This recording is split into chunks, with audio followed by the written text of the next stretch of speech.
যারা কমপ্লিট জাহান্নামী, এরা আমাদের মানে বিনা হিসেবে জাহান্নামী যারা, এরা আমাদের মুসলমান ছেলেদের আইকন। হ্যাঁ, মেসি কি জান্নাতি? জান্নাতে যাবে? মেসি যদি এখন এই অবস্থায় মারা যায়, তাহলে ও কিভাবে আমার আইকন হয়?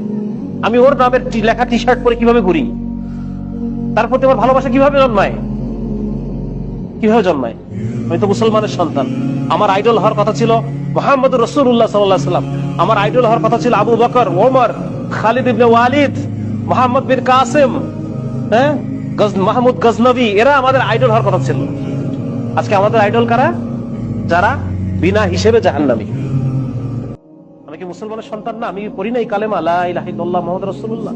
তাহলে এই ধরনের যারা আল্লাহকে অস্বীকার করে, যারা শিরকে নিমজ্জিত, কুফরে নিমজ্জিত, সিনার মধ্যে নিমজ্জিত, এই মানুষগুলো কিভাবে আমার আইকন হয়? এই জন্য এইটা মনে করার কোনো কারণ নাই যে আমি এখন আমার যে যৌবন কাল, এইটা আমি যেভাবে ইচ্ছা সেভাবে চলবো, বৃদ্ধ বয়সে গিয়ে আমি ভালো হয়ে যাবো।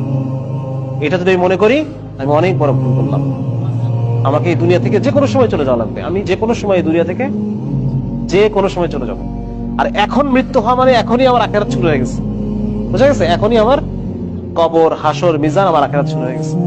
যার কারণে এটা, এই ভুল থেকে আমাদের উঠতে হবে এবং মুসলিম হিসেবে আমাকে নিজেকে চিনতে হবে যে আমি সবার আগে একজন কি, সবার আগে আমি একজন মুসলমান। আমি আল্লাহ তাআলার বান্দা।